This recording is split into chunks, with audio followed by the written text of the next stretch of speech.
If you have never had real money saved, you do not fully understand how expensive fear is.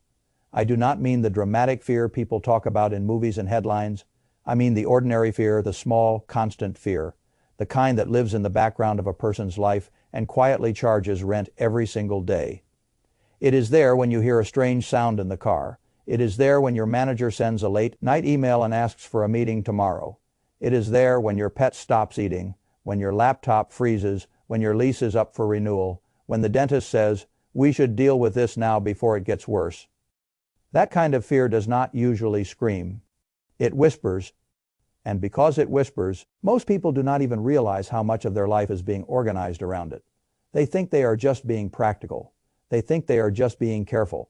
They think they are just making normal adult decisions. But if you look closely, what they are often really doing is allowing the absence of savings to dictate the boundaries of their courage. That is why I have always believed that the first truly important financial milestone is not $1 million. It is not even $100,000. It is 10,000. That number is not magic in the childish sense. It does not turn you rich. It does not release you from work. It does not place you in some elite social class where money ceases to matter. What it does is much more important than that.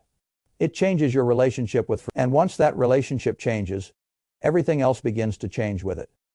People who have never lived without a buffer tend to misunderstand what savings really does. They think the purpose of savings is to buy things. In reality, the first great purpose of savings is to stop stupid things from being able to buy you. No cash reserve means every inconvenience has the power to become a financial emergency. A minor repair can become debt. A gap between jobs can become desperation. A bad landlord can become continued obedience. A bad boss can become tolerated abuse. A small health problem can become a delayed catastrophe because treatment must wait for payday. That is what being broke really means for most adults. It is not merely having a low balance. It is being exposed, overexposed. One thin layer of bad luck away from surrendering your own judgment. That is why I tell people that $10,000 is not a luxury number. It is a breathing number. It is the first amount at which many ordinary adults begin to feel their shoulders drop. Not because they are now wealthy, because they are no longer naked. That distinction matters. Picture a person living without any real savings.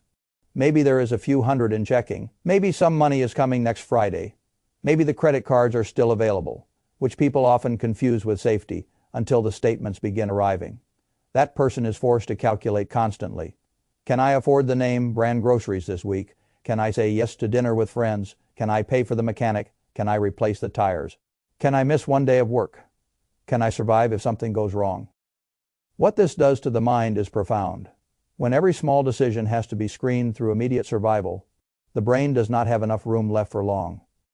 Term thought, you do not think like an owner, you think like prey.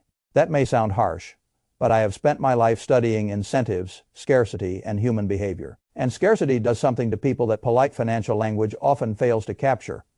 It narrows the field of view, it makes time shorter, it makes every decision feel tactical. It turns life into a series of tiny evasive maneuvers rather than a plan. Then the first 10,000 arrives, and suddenly the same world behaves differently. The car problem is still annoying, but now it is usually just a repair. The vet bill is still unpleasant, but now it is usually just a bill. The job you hate is still a bad job, but now it no longer feels like the only wall standing between you and collapse. That is the first big change after $10,000. Risk becomes interpretable again. Before savings, every risk looks fatal. After savings, risks begin to separate into categories. Some are still dangerous. Of course they are. $10,000 does not make a person invincible. But many of the things that once felt like incoming missiles start looking like what they really are. Inconveniences, costs, delays, temporary problems, solvable events. That shift is worth more than people realize. A man who cannot tell the difference between a problem and a catastrophe will spend his whole life reacting too hard, submitting too fast, and pricing his own freedom too cheaply. $10,000 will not fix his whole balance sheet. But it often gives him the first taste of proportion, and proportion is one of the most valuable mental assets in the world of money. I have seen this again and again. The person who saves his first real buffer does not immediately become extravagant. He often becomes calmer. That is what outsiders miss. They imagine the point of money is consumption. They picture some glorious spending release, the new car, the trip, the shopping spree, the expensive watch that proves the struggle meant something.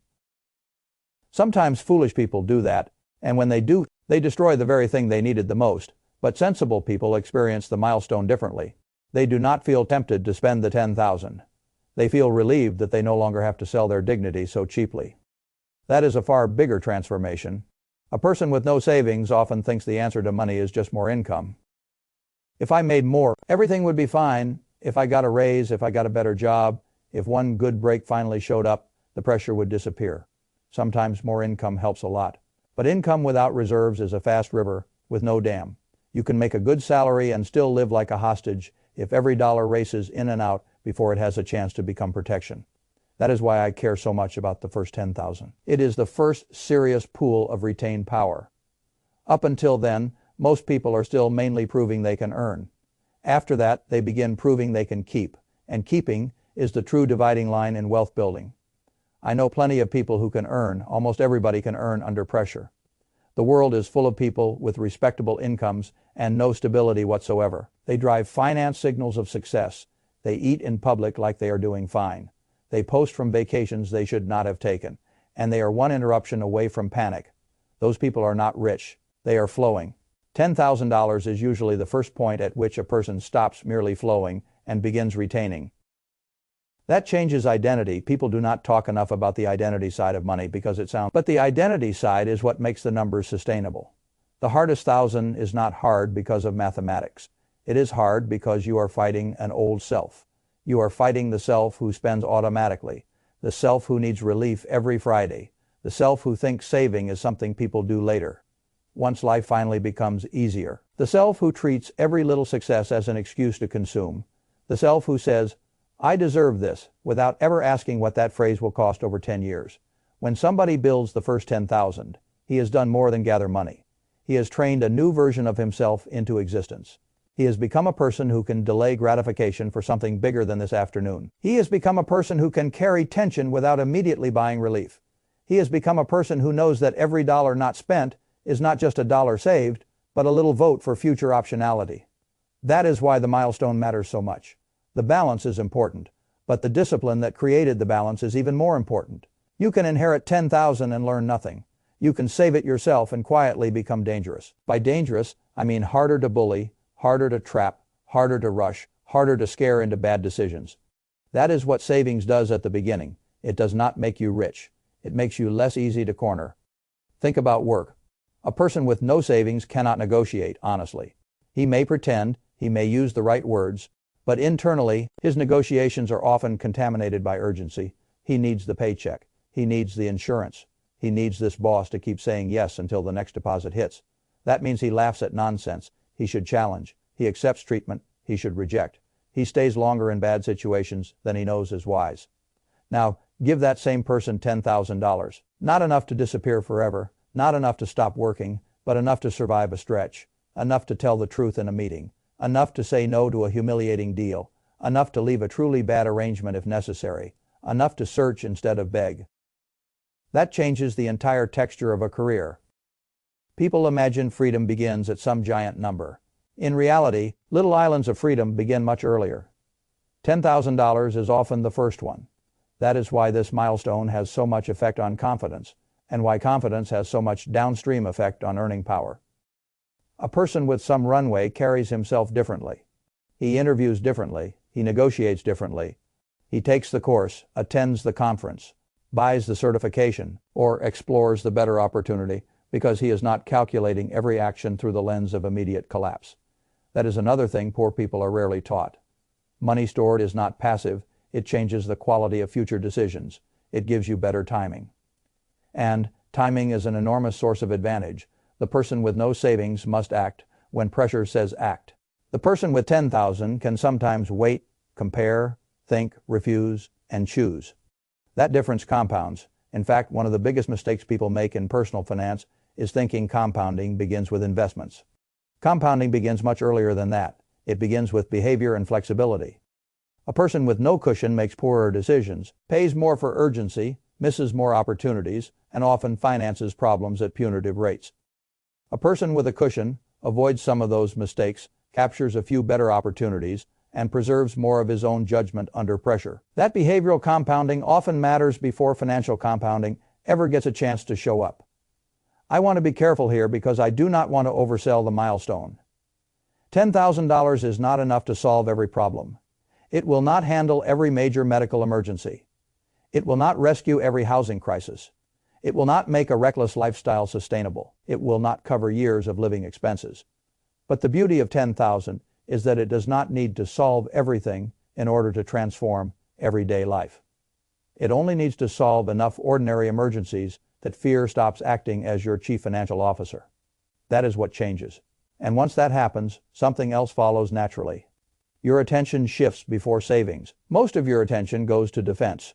Patch the leak, cover the bill, avoid the fee, get to payday, hope nothing breaks. After savings, at least some attention can finally turn toward offense. Should I invest? Should I upskill? Should I switch industries? Should I move somewhere smarter? Should I automate more? Should I negotiate harder? Should I build another income stream? This is why $10,000 often feels more life-changing than people who already have much more money expect.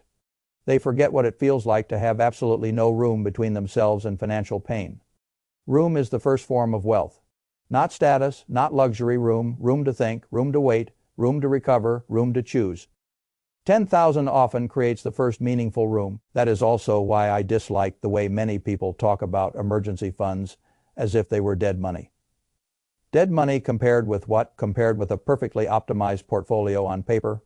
Compared with some hypothetical person who never gets sick, never loses a job, never has a transmission fail, never needs to relocate, never makes a mistake, and never has a loved one call with a problem.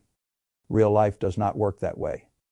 An emergency fund is not there because you expect disaster every day. It is there because you do not want to be forced into debt or desperation the day disaster chooses you. And the first $10,000 is often the point where that principle stops being abstract and starts becoming embodied. The person who crosses it notices small things first. The grocery store feels different. The sound from the car feels different. The email from the boss feels different. Even sleep feels different. People underestimate the biological dimension of money stress. They think worry is just a mood. It is not. It is hormonal. It lives in the body. It alters sleep, patience, digestion, relationship concentration, and energy. It changes how people speak to their spouses, how they react to children, how long they stay angry, and how deeply they think. When the first real buffer arrives, the body often feels the truth before the mind does. The person sleeps deeper, snaps less, thinks longer, panics slower, and because he panics slower, he often makes that is worth more than a spreadsheet can show. Now, there is another change after $10,000 that I think people miss because it sounds too subtle. You stop worshiping small choices quite so much and start seeing bigger patterns. A broke person is forced to care about every $10 decision because the margin is so thin: coffee, lunch, name brand or generic, drive or walk, buy now or... That is exhausting, and it tricks people into thinking the entire money game is built on micro-optimization. It is not. Those small decisions matter at the beginning because they create the first surplus. But once a real buffer exists, a person begins to see that the biggest financial outcomes often come from fewer, bigger, more structural choices. Housing cost, transportation cost, savings rate, career direction, debt load, partner choice, risk tolerance, investment consistency. Those decisions dwarf 1,000 little coffee arguments. $10,000 often gives a person enough emotional space to finally notice that. That is another reason the milestone matters so much. It changes the level at which you think. The poor are forced to think tactically. The secure can finally begin thinking strategically. Not perfectly, not all at once, but enough for the difference to matter. And let me tell you something else about $10,000 that people with much larger portfolios often forget. For the person who saved it himself, it is proof. Proof that he can alter his trajectory. Proof that his life is not just a string of wages and bills. Proof that he can create retained energy from current effort. Proof that he is not condemned to consume everything he earns. This matters enormously because success tends to accelerate after proof. Before proof, every new goal feels theoretical. After proof, the next goal feels difficult but believable. That is why the second $10,000 is often psychologically easier than the first, even if life is no easier on paper. The saver now has evidence, and evidence is more powerful than motivation. Motivation is for mornings. Evidence is for identities.